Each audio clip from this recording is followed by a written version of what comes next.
We're going to jump right in. Thanks, Sylvia. We're going to jump right in with Marty because Marty is awesome. No, well, not just because of that, but she is awesome. Um, and now I've got you pinned so I can see you. Now, Marty and I don't know, we've known each other probably a couple of years, I think, since I did that first podcast with you, right? And then I we think met in person in New Orleans last June, almost a year, oh, just a little over a year ago. Now, Marty is a special person. Sorry, Hannah's having some fun in the background, but we're good. So Marty is a truly special person.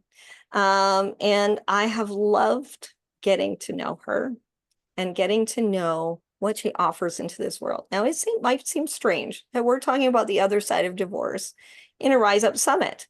Here's the thing, things happen in life that suck. And one of those things can be divorce. And Marty's specialty is helping you to rise up when you're going through things that are tough, when you're going through a separation and divorce. And so I really, truly think that this is an important thing to share, Marty, with all of us. Thank you for thank being you. here. Thank you so much, Leslie. And I just say a couple of things. If you have an opportunity to do a class with Leslie, please do it. I've just finished a class with her, and I've also done hypnotherapy with her, and it is incredible. I cannot say enough. So if you have the opportunity, please do it. And the other thing I want to say that I never thought I'd say in my life is go Oilers. As a Flames fan, that really burns me to have to say that. Well, I live in Calgary, so I'm in and amongst all of the Flames fans here, but I grew up in Edmonton, so that's what started me to be an Oilers fan. So go Oilers. Thanks, Marty. Thanks. I love it. So Marty, you know, we've had lots of discussions, but you're talking about the other side of divorce. And there's always a story about why we have been led in the path that we have been led and why we become so passionate about those things. Can you tell us a little bit about what led you to be so passionate in helping women through the other side of divorce? Sure. And again, thank you, Leslie. And I have been listening. The speakers today have been just phenomenal. It's been amazing. So I think for me, the same as the other speakers, this kind of came from a personal place. And your story was very touching. My experience was a little different when I went through my divorce, but there still comes that point where no matter how prepared you are, no matter how confident and how you feel that, this is the best decision for you, where you just hit that wall of, why am I doing this? Sometimes it's, I should be staying for the kids. Sometimes it's, I don't have the financial ability to get out of this relationship. Sometimes it is, but my family or my religion or my community doesn't value divorce or doesn't accept it or doesn't believe it's right. So there's all these things that are going on. And then on top of all that emotional stuff, you're making life-changing decisions about finances, about who's going to own the home, how are you going to return to work? I mean, there's these massive number of decisions. So where I felt is that so many people get stuck in the fact that divorce is a legal process. That's one part of it. There's the economic, there's the emotional, there's the conflict management, there's the co-parenting. There's like, I'm not going to say 1,000, but it's a lot of different spheres that are going on. And I just think that people get stuck in limiting beliefs and not having the knowledge and the understanding of the process. And sometimes that derails them to the point where it's worse than going through a loss, I believe, because a loss, and I've full disclosure, I've been through a divorce. I've also been through the loss of my spouse. So I can say there is a difference from my personal perspective between the two experiences. And I think that when you never really deal with the issues of the divorce, it makes it really tough to move forward with your life. And I see the opportunity for using divorce as a pivot point, a transition, a springboard into the life you want to live, as something that we need to start embracing early in the divorce process, so that we have that sense of, I've got a purpose in going through this, and I know that I have the ability to create the life I want to live on the other side. I love what you're saying, Marty, because in going through the divorce, as I said, I skimmed over a lot in there that there were so many decisions that we need to make. And even when you're thinking about separating that, like you said, kids, finances, can I do this? All of those things. And I love looking at this as a pivot point, that this is a change, an opportunity, because it's not always easy to see it that way. Right. Yeah. And I think there's other factors that play into this as well. And so, I mean, I do want to focus on the kind of the mindset shift, but I just want to point this out. In the United States, it was till 1974 that women could take out a mortgage or have a credit card without their husband's signature or a male signature on those things. That's not that far. That's not that far in the past, right? So there's a That's my lot of, lifetime, Marty. yeah, yeah. I mean, I was, 11 years old at that point in time. So the thing is although these limiting beliefs are sometimes in our mind, I think there's societal residue of expectations, and just we've all of us have known somebody when we were kids that went through a divorce where they were devastated financially, emotionally, and there wasn't a lot of support. And so I love this idea of rising up. I love that, fire up your phoenix. I love that idea that we have that potential to use a tragedy or a difficult time in our life to springboard forward and really create the life we want by changing some of our mental perspective on it. I love that. I love that. And it's true. It's true when we kind of, can switch that around and look at things differently. It can make all the difference to the next steps we take. Right. And one of the things that when you said what you said, Leslie, really struck with me was that when you're present and you're mindful about what's actually going on in your life right now, you can look around and say, I have water if I need a drink. I have friends that I can reach out to for help. I have the money I need to buy what I need to survive today. But when we're going through divorce, here's the mindset we get into. What if? What if I lose my job? What if I can't get a mortgage? What if I, make this break from my partner and I feel lonely? And we got bogged down in all of those what ifs. And it doesn't have to just be divorce. It can be any kind of life transition, right? It could be, should we switch careers? Should we buy a new car? We get into all those what if things, and then we just lock ourselves into an unhealthy or an unfulfilling experience in life, where if we just take it moment by moment, yes, you have to plan, and yes, you need to have strategies and all those kind of good things. You need to care for your day-to-day stuff, but we're fearing a lot of stuff that we don't need to fear when we go through these life transitions. That's that exact thing that I was talking about, that overwhelm and that anxiety and that fear. That's all living in the future, a future that hasn't happened, that we don't even know it could happen that way. Right. Yeah. And how often do we sit here, if we're going through a difficult time, how often do we sit here and think, well, gosh, this could be a really positive experience, and I could end up in 6 months owning my own business. We don't do that, right? We just automatically go to worst case. That's where our Right. mind goes. Yeah. Right. It sure can. Absolutely. Yeah. You're speaking to the choir, Marty. We often go there because again, we talked about this. Our fear is keeping us in the known, Yeah. Yeah. in the safe. It might suck, but at least we know it. When we start to kind of go into the unknown, it starts to get a little bit scary. Right.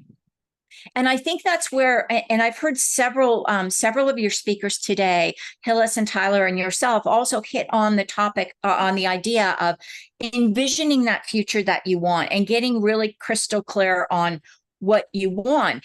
And yes, there's an abundance mindset, there's a victor mindset, there's all of these kind of wonderful mindsets that come in, but there's also some really strong, like, neuroscience based research that talks about the power of visualization. And I always say this to my clients: just try this exercise. And um, every, there was a therapist by the name of, I want to make sure I'm getting this right, Pasquale Leone, and he was at Harvard. What he did is he had people come in and play the piano for an hour a day. And then he had another group that just came in and imagined they were playing the piano. They never actually touched a real piano. And he did brainwave scans on the two groups while they were doing the either real piano or the just imagining the piano. And guess what? Brainwave patterns were virtually identical between the two groups. In other words, your brain doesn't know if you just think you're doing it or if you're really doing it.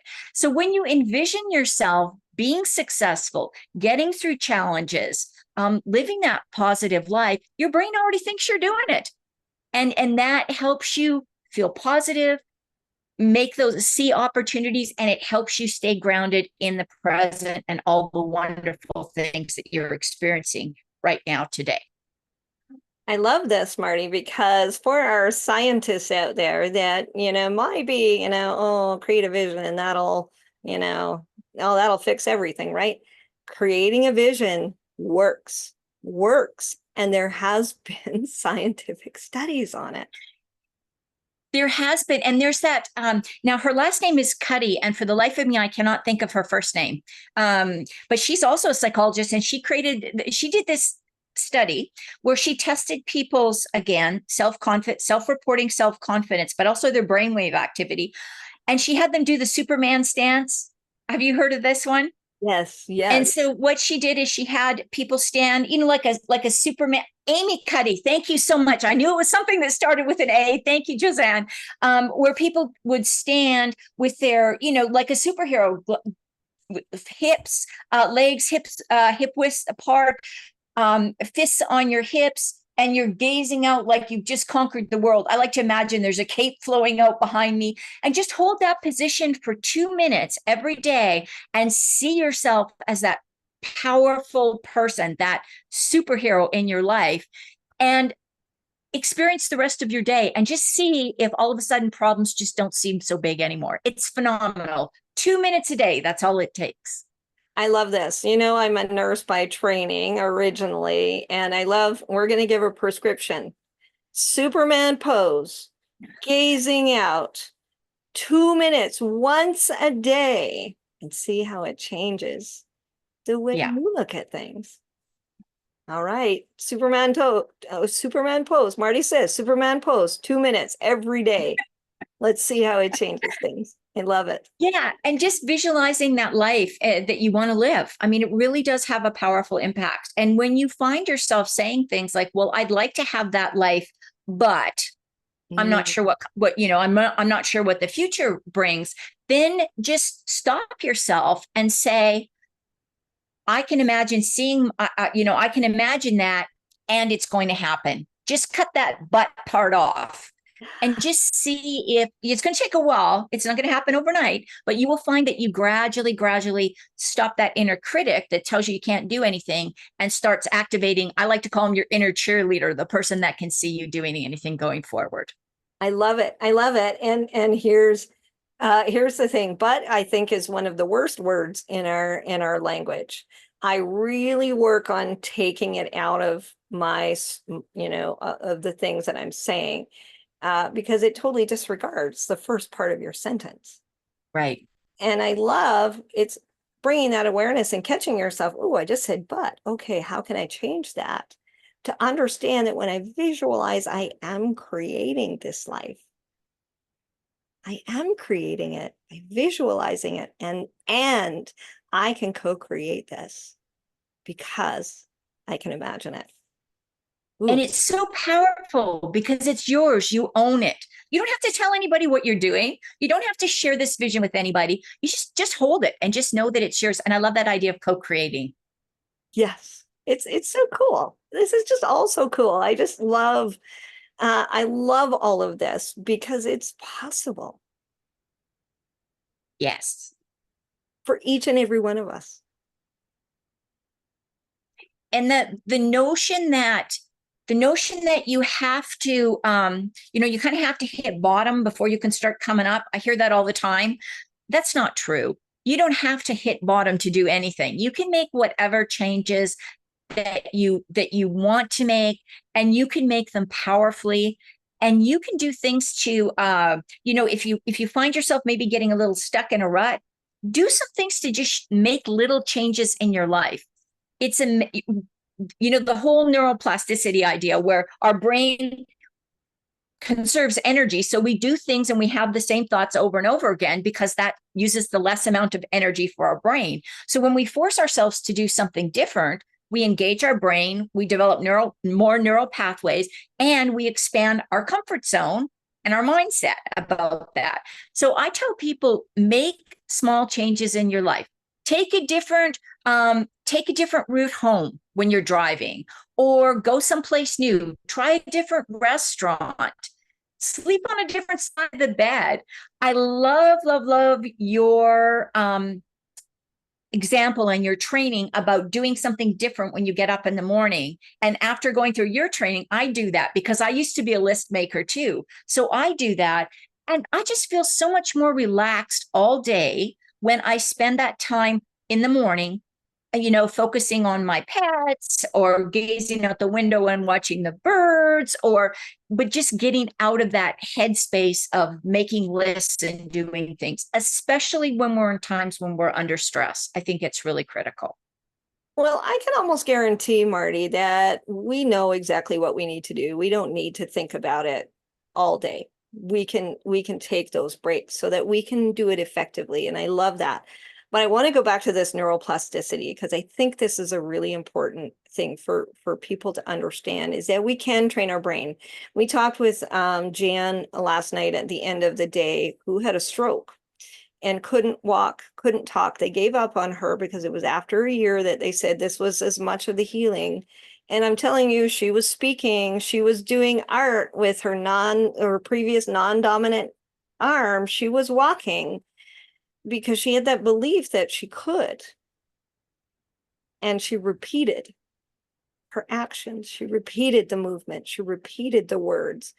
And it's in the repetition, like you said, doing something different and repeating that our brain forms new neural pathways and we can train our brain. It's exciting. Right. We don't have to just think that our brain I is, think it is. yeah, we don't have to just think our brain is our Yeah. brain is our brain. We can't do anything about it. We totally can. Right? And I think that's, the whole idea of embracing growth and personal change when you're already in a difficult situation. I think a lot of people back away from that and go, no, no, no, I've just got to get my head down. I've got to get through whatever this difficulty is, and then I'll work on myself. And I'm going to challenge that whole concept because I think when you start seeing a situation as a potential for growth rather than a challenge that you've got to get through, all of a sudden things start opening up for you. And I know in my life, I can tell you that has happened for me where, people have said, well, don't worry about trying to learn this or do this or whatever, just deal with what you've got to do. And again, that's a limiting thought, right? My mind can only deal with one challenge at a time. And that's simply not true. We have the ability to do all kinds of things if we believe in ourselves and if we give ourselves the resources we need to do that. So, that comes back to getting enough sleep, good nutrition, getting exercise, and having downtime, just time where we can do something to just let our brain relax, whether it's binge watching Netflix or whether it's going for a walk, or we've got to decompress as well as keep adding things onto our plate. So that's why I love the whole idea of this change that we have the power to create, because we can do a little change one day and then a bigger change the next day, and take a couple of days off. We have to do it every single day. We don't have to be changing every day. I love that, Marty. We can take a break. And I love again that you're going back to these are small changes. Robin Sharma, who is a Canadian guru and author on change, and I'm going to butcher the quote, but it's something like this: small changes every day create a tsunami of success.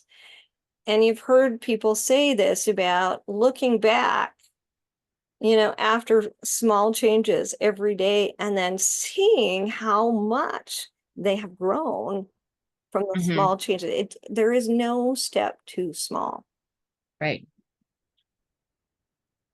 to be able to grow. And giving, you're coming back to your famous tagline. I don't want to call it a tagline because that's not what it is, but that whole idea, you have to give yourself grace, especially when you're dealing with something that's difficult. That's like I'm specifically focused on divorce, but it could be anything, any kind of change in your life. You give yourself grace and say, maybe my change is today.